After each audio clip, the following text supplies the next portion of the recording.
বাসে ধরে রাখছে যে বাতাসের ঠেলায় উনি দাঁড়াইতে পারতেছে না। অবস্থা দেখুন, প্রচণ্ড বাতাস, প্রচণ্ড বাতাস। এমনকি আমরা নিজেও দাঁড়াতে পারতেছি না। আমরা হয়তো আওয়াজ শুনতেছি আর বাতাসের ইয়েটা বোঝা যাইতেছে না। গাছপালা থাকলে বোঝা যেত। প্রায় এই 8তলা ছাদের উপরে আছি। দেখুন কতটা রিক্সে আমরা কাজ করি, কোনো সেফটি বেল্ট নাই, কিচ্ছু নাই। একটা রশি লাগাইছি ওই দিক দিয়ে, এটা ধরে রাখি আমরা। দেখুন জীবনের কোনো মূল্য নাই। আসলে ফ্যামিলির চাপে এই কাজে আসতে হয়, ফ্যামিলির লাগে এত কষ্ট।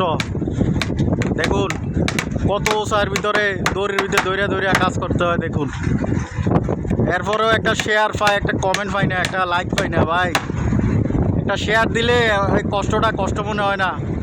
অবশ্যই একটা কমেন্ট, একটা শেয়ার দিবেন। এই দেখুন মমিন ভাইয়ের গঞ্জি টঞ্জি সিরে বিরা নিয়ে দিতেছে। বাতাসের যে গতি এবার বুঝতে পারছেন, বুঝেন এবার দেখছেন নি।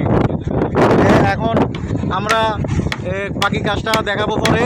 এখন রেখে দে। এই যে রাসেল ভাই কাজ করতেছে, রাসেল ভাই এখন তলা সাইড মারতেছে। Okay like